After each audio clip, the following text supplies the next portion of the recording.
Assalamualaikum warahmatullahi wabarakatuh. Waalaikumsalam warahmatullahi wabarakatuh. Bismillah walhamdulillah wassalatu wassalamu ala rasulillah Sayyiduna Muhammad ibn Abdullah wa ala alihi wa sahbihi wa man walah. Rabbi israh li sadri wa yassir li amri wahlul 'uqdatam min lisani yafqahu qawli. Amma ba'd. Alhamdulillah, yang sama-sama kita muliakan, kita hormati, kita kagumi, kita cintai, dan segenap para asatid, para alim ulama, para masyayikh, para tokoh-tokoh masyarakat, para muallim, para mudarris, para tuan-tuan guru yang begitu banyak ada di hadapan kita. Kita doakan mudah-mudahan guru-guru kita diberikan sehat wal afiyah oleh Allah Subhanahu wa taala. Bitaatillah wa rasulah fid dini wa dunya wal akhirah. Amin ya rabbal Alamin. Yang mana mereka para asatid yang ada di hadapan kita, mereka adalah penerus perjuangan Sayyiduna Muhammad sallallahu alaihi wasallam, yang mana mereka betul-betul menjadi penyambung lidahnya Rasulullah, sehingga Nabi Muhammad sallallahu alaihi wasallam menyatakan dan menyampaikan di dalam hadisnya, innal anbiya lam yuwarthu dinaran wala dirhaman wa innahum yuwarthul ilma al ulama warasatul anbiya man akramal ulama faqad akramallah wa rasulah. Sesungguhnya para nabi dan para rasul tidak meninggalkan dinar dan dirham, tidak meninggalkan emas dan perak, tidak meninggalkan duniawi, tidak meninggalkan rupiah, tidak meninggalkan daripada harta benda, yang mana mereka para anbiya, khususnya Sayyiduna Muhammad sallallahu alaihi wasallam, meninggalkan ilmu.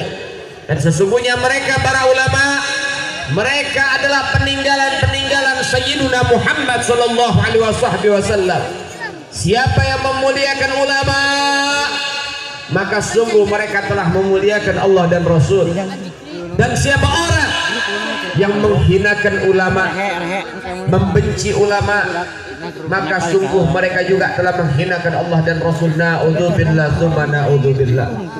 Saudara yang dimuliakan oleh Allah Subhanahu wa taala, di tempat ini kita berzikir kepada Allah, berselawat kepada Rasulullah, dengan tujuan karena kita sedang rindu akan tempat-tempat yang semacam ini, yang di dalamnya didengungkan, ditinggikan daripada nama Allah dan namanya Rasulullah.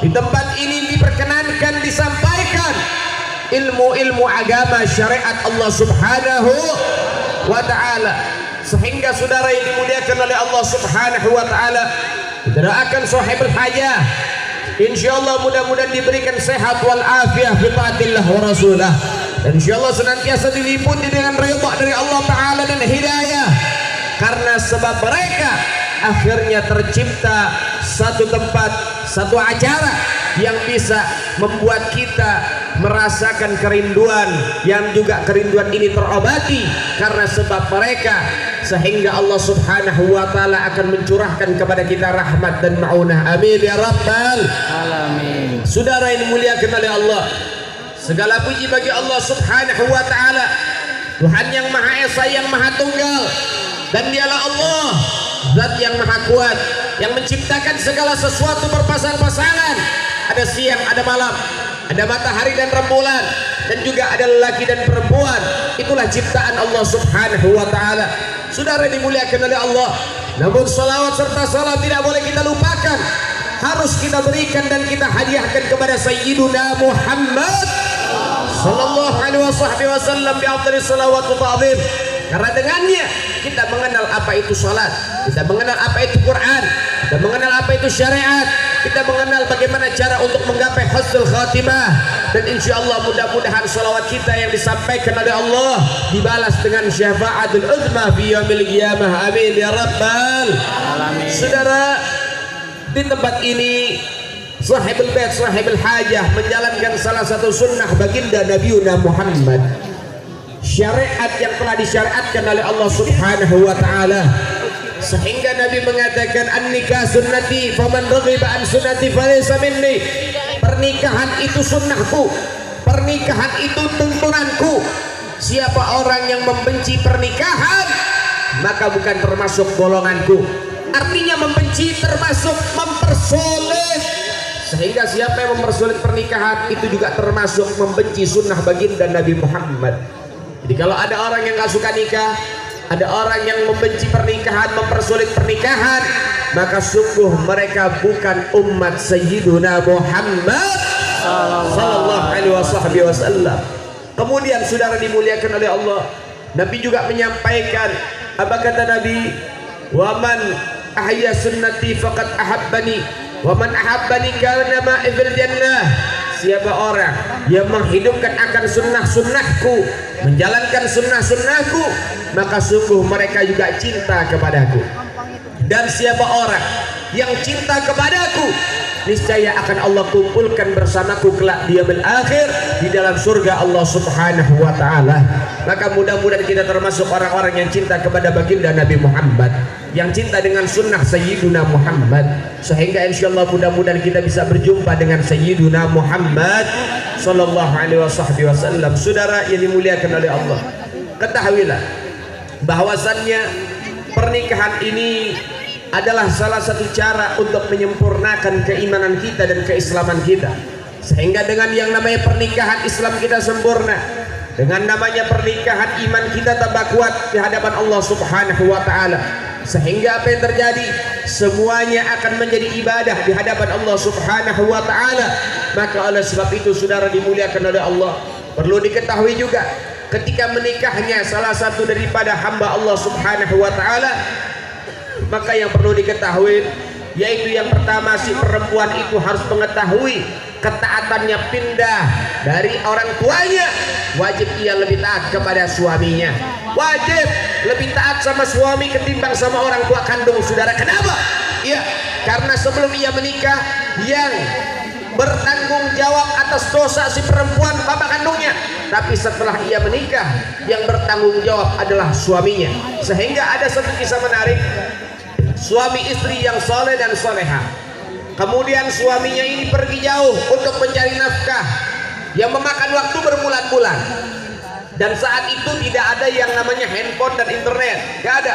Ini zaman luar biasa, beberapa ratus tahun yang lalu. Lalu kemudian sang suami berpesan,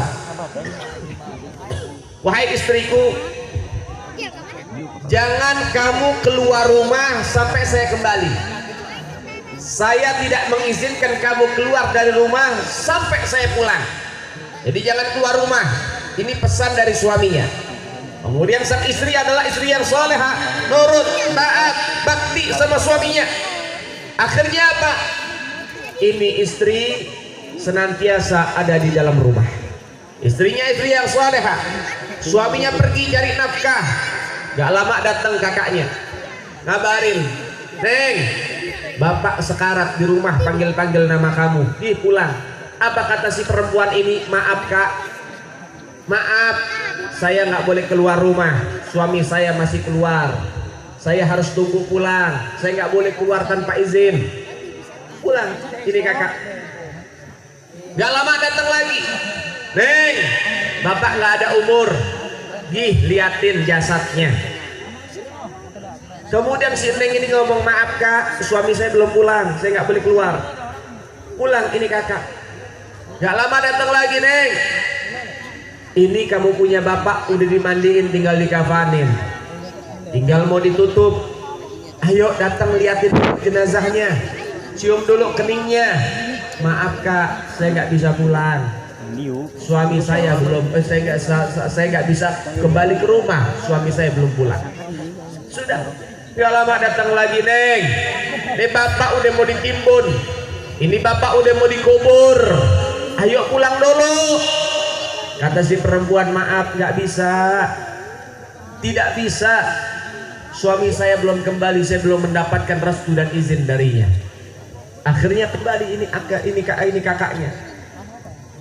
Di kampungnya viral, anak kurang ajar, anak durhaka. Bapak dari sakit sampai mati nggak dilihatin sama ini anak. Viral di kampung. Di kampung semua viral. Ini anak nangis di rumah. Ini anak sedih di rumah, ini anak doain bapaknya.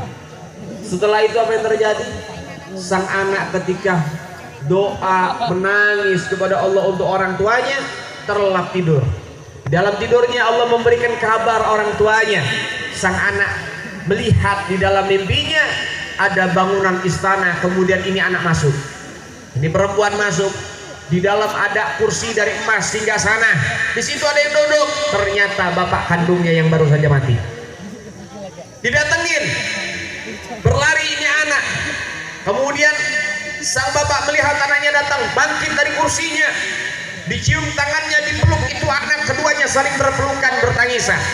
Kemudian sang anak bilang, "Pak, maafin saya, dari sakit sampai bapak tiada saya nggak bisa nemuin." Apa kata si bapak? "Neng, terima kasih karena kamu taat sama suami.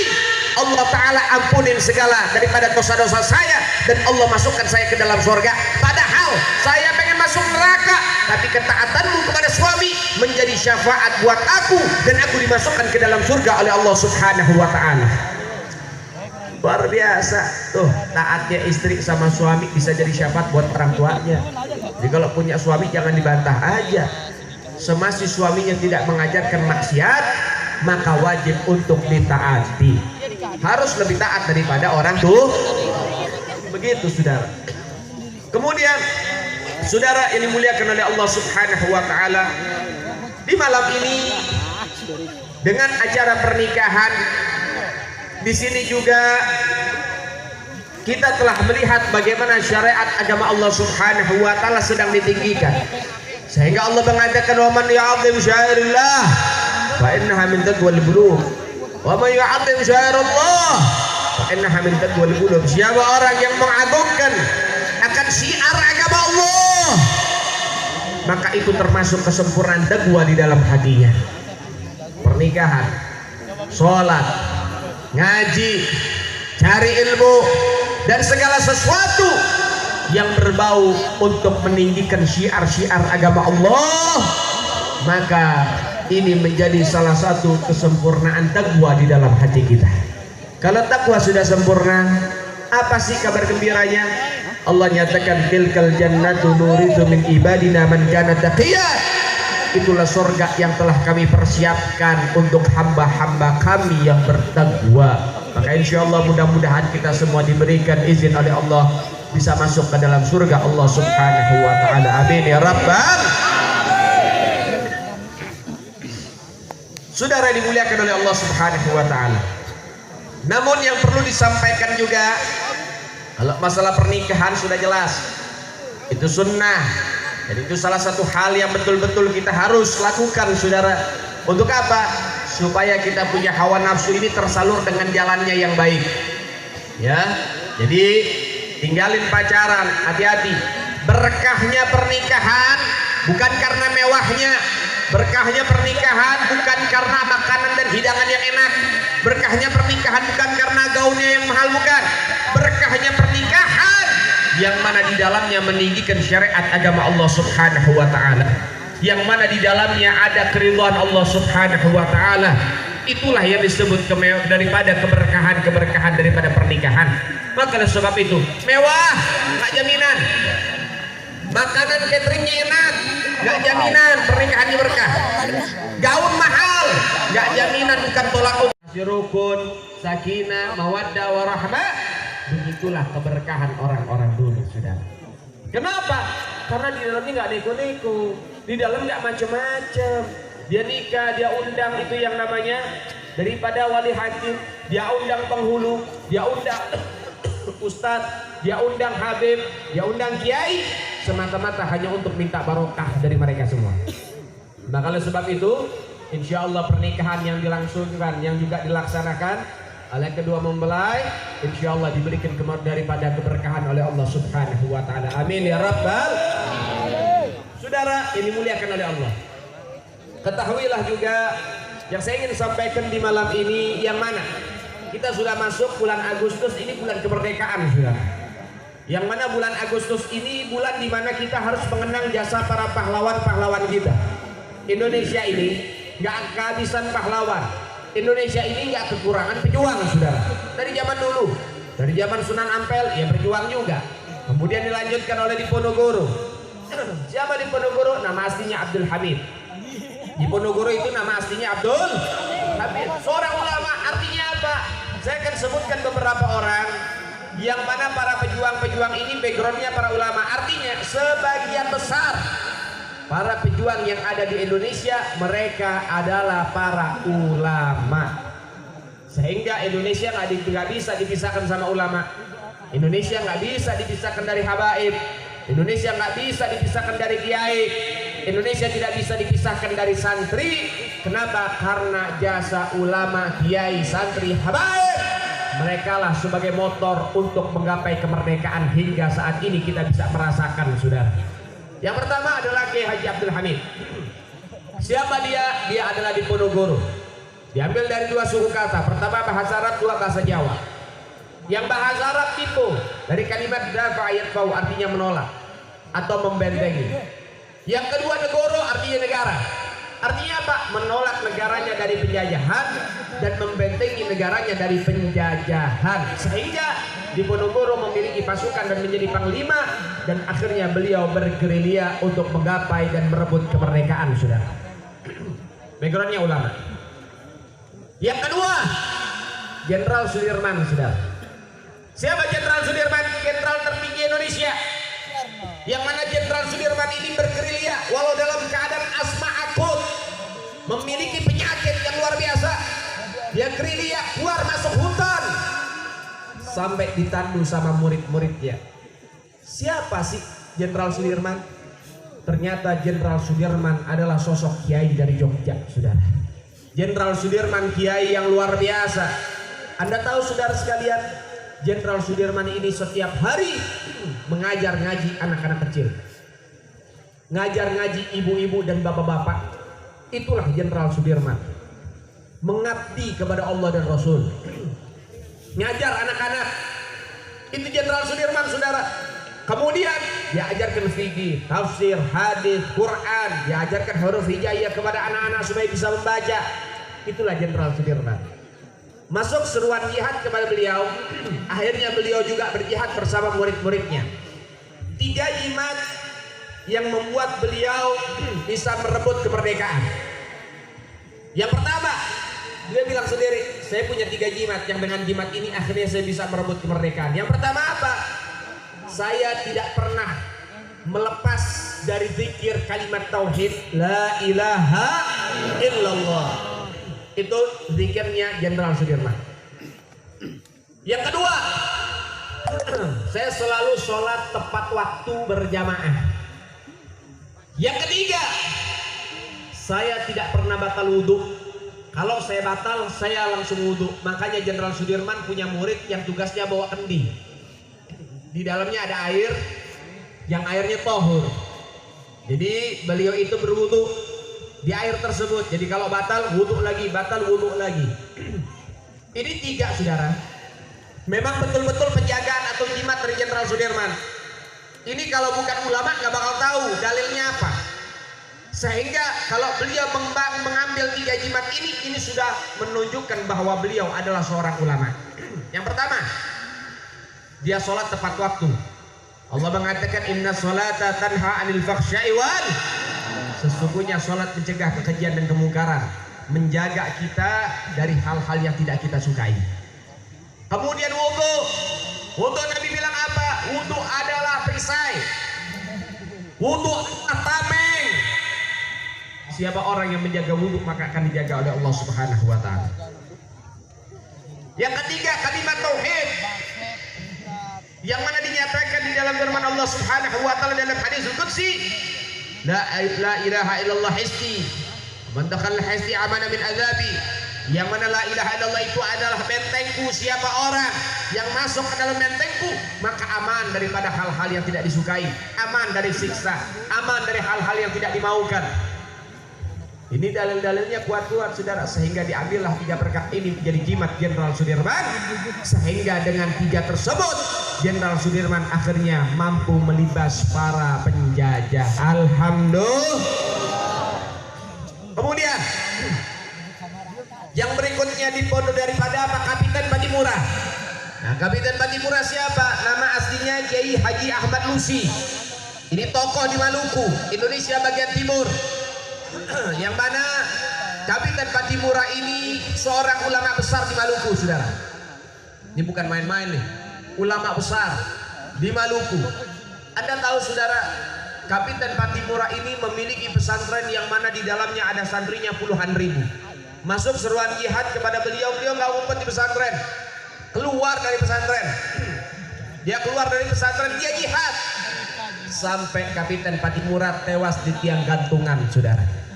Berjihad demi negaranya, demi bangsanya, demi rakyatnya, dan demi agamanya. Alhamdulillah. Kemudian yang berikutnya dari kalangan para habaib. Mana nih jasa habaib? Nah, biar kita tahu. Jadi Indonesia juga nggak bisa dipisahin sama habaib dzurriyyat Nabi. Karena dzurriyyat Nabi punya jasa besar buat Indonesia. Punya jasa besar buat bangsa, negara, dan agama di Indonesia ini, saudara. Dzurriyyat Nabi. Yang pertama yang merancang lambang Garuda adalah Syarif Hamid Al-Gadri dari Pontianak. Yang kedua, yang membuat lagu 17 Agustus namanya Al-Habib Husain Al-Mutahhar dari Semarang, saudara. Yang ketiga, ini 17 Agustus kan di depan rumah kita lihat di bendera merah putih dipasang. Semua tiap rumah masang bendera merah putih. Siapa yang nyuruh? Fatwa siapa? Instruksi siapa? Yang memasang bendera merah putih di mana-mana? Siapa yang perintahkan? Ternyata saudara, yang memerintahkan memasang bendera merah putih adalah Al-Habib Ali bin Abdurrahman Al-Habsyi Kuitang, saudara, Jakarta. Yang mana ketika Soekarno membacakan teks proklamasi menunjukkan Indonesia telah merdeka, tepat pada hari Jumat di bulan Ramadan, Habib Ali Al-Habsyi beliau mengatakan, sekarang Indonesia telah merdeka, maka aku perintahkan kepada seluruh masyarakat Indonesia untuk memasang bendera merah putih di depan rumah-rumah mereka dan meninggikannya, menunjukkan Indonesia telah merdeka. Kita pasang benderanya sekarang sampai detik ini, saudara. Yang berikutnya, Al-Habib Salim bin Ahmad bin Jindan, saya punya kakek, yang dikenal dengan Asadul Mimbar, singa podium, saudara. Yang mana beliau keluar masuk penjara udah biasa. Dari zaman Jepang, Belanda, bahkan sampai pemerintahan Indonesia sudah berdiri pun, beliau juga sering keluar masuk penjara. Kenapa? Karena suaranya paling nyaring, saudara. Saya punya kakek, suaranya paling nyaring. Untuk apa? Membangkitkan semangat perjuangan, saudara. Setelah Indonesia merdeka, Indonesia ini jadi pemerintah yang kuat, Habib Salim juga keluar masuk penjara. Kenapa? Suaranya paling nyaring, ngomelin pejabat-pejabat yang dolim, saudara. Sehingga saya punya ayah yang menyaksikan betul bagaimana saya punya kakek Habib Salim Jindan. Beliau mengatakan Habib Salim Jindan itu seperti Habib Rizik sekarang, saudara. Kemudian, saudara, daripada habaib-habaib yang lain yang mereka berjuang mati-matian, mereka telah tiada, mereka telah meninggal dunia, mereka telah gak ada, mereka udah meninggal. Tapi ingat, Allah bilang dalam Al-Quran, wala tahsabanna alladzi qutilu fi sabilillahi amwata bal ahya'u inda rabbihim yurzaqun. Jangan sekali-kali kamu berpikir menyangka orang-orang yang meninggal di jalan Allah, meninggal dalam perjuangan, mereka meninggal begitu saja. Tidak, saudara. Bal ahya'u inda rabbihim yurzaqun. Allah bilang akan tetapi mereka kekal hidup abadi di sisi Tuhan mereka dan diberikan rezeki yang khusus oleh Allah Subhanahu wa taala. Artinya arwah para pejuang kita masih mengelilingi Indonesia, memantau Indonesia, memonitor Indonesia, dan juga mendoakan para generasi-generasi kita, generasi selanjutnya di dalam perjuangan-perjuangan Indonesia. Jadi arwah mereka masih memantau kita, saudara. Mereka lagi bangga melihat anak-anak muda yang meneruskan perjuangan mereka, saudara. Maka jadilah generasi-generasi yang dibanggakan oleh leluhurnya. Jadilah generasi-generasi yang betul-betul bisa dibanggakan oleh kakek moyang kita, saudara. Kamu punya kakek moyang dulu pernah keluar masuk hutan. Kamu punya kakek moyang pernah menjadi korban kebiadaban PKI, saudara. Maka oleh sebab itu ayo bangkit melanjutkan perjuangan kakek moyangmu. Jangan kau berhenti. Jangan kau berpangku tangan, jangan. Kenapa? Karena musuh-musuh kita, mereka tidak pernah berhenti mencari cara untuk menghancurkan kita, saudara sekalian. Maka kita juga harus siap sedia dan siap siaga. Bagaimana instruksi para ulama-ulama kita, maka kita harus menjalankan dengan baik, menjalankan dengan bagus, sehingga insya Allah mudah-mudahan Allah Ta'ala jaga Indonesia dengan sebaik-baik penjagaan. Amin ya Rabbal